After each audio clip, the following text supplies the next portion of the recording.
Got a real treat here for you by popular demand. We're going to go through a VLSM Lab together. It's a very real world scenario that's going to be over 5 different videos here. So don't think this is the kind of question you're going to get on the NA and you got to come up with this entire scheme. But this really drives home not only what VLSM is and why we do it, but also you're going to use some of the skills that you learned in the binary and subnetting section to perfection right here.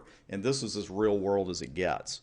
Because what we're going to do here is go through 5 networks, all with different requirements as far as the number of hosts goes.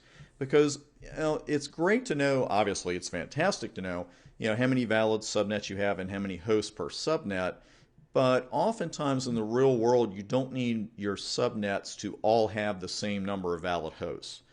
Sometimes you're going to need a few more, sometimes you're going to need a few less than one uniform mask throughout your network would give you.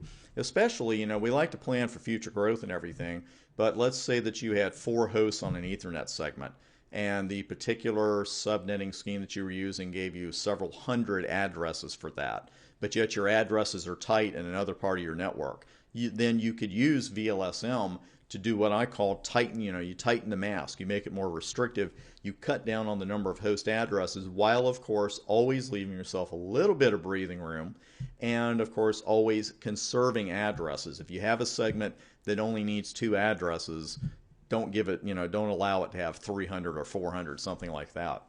So what we're going to do from beginning to end is start with the 210.49.29.0 network. I've already got that broken down into binary for us. And for each one of our networks, we're going to come up with the subnet and mask, the subnet address, the broadcast address, and see what the range of valid host IP addresses is.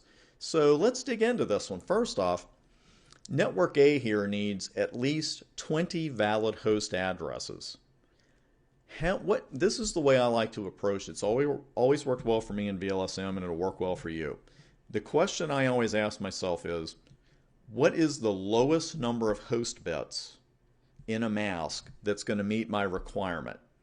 And maybe give me a little bit of breathing room too. So if you've got 20 valid host addresses on a segment, what's the minimum number of host bits I need? 2, 4, 8, 16, 32. 5. Because that's going to give me 30 valid addresses. I've got 32 addresses. I subtract 2. We know why. And if you don't remember, you're about to see why. And we'll have plenty of host addresses left over. If I have 20 on a segment now and I've got 10 addresses for the future, I'm okay with that. So let's go ahead and put that information here.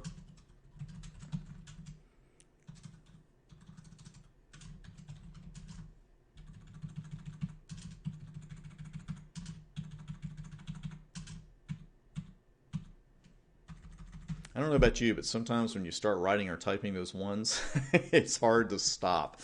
You get that momentum up. So our subnet and mask then we've already decided is going to be 210.49.29.0/27.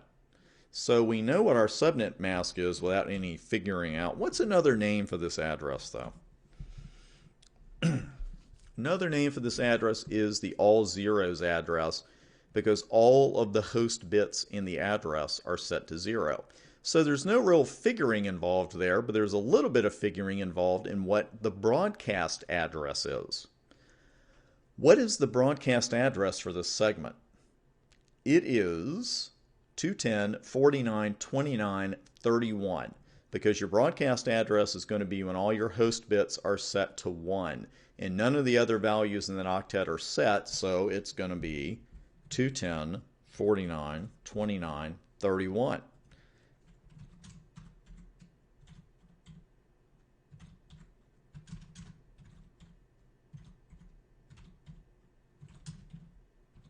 And there's your range of valid host addresses, everything in the middle.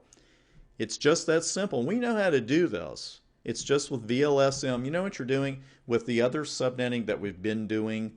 All of the slices of the pie were the same, so to speak. All the subnets had the same number of hosts. All you're doing here is slicing the pie up into uneven sized slices. That's all you're doing. So in the very next video, we'll pick up with network B, see what its requirements are, and also talk about where we go from here. What is the next address? that we're going to use as a subnet number. I'll see you on the next video. We'll talk about that.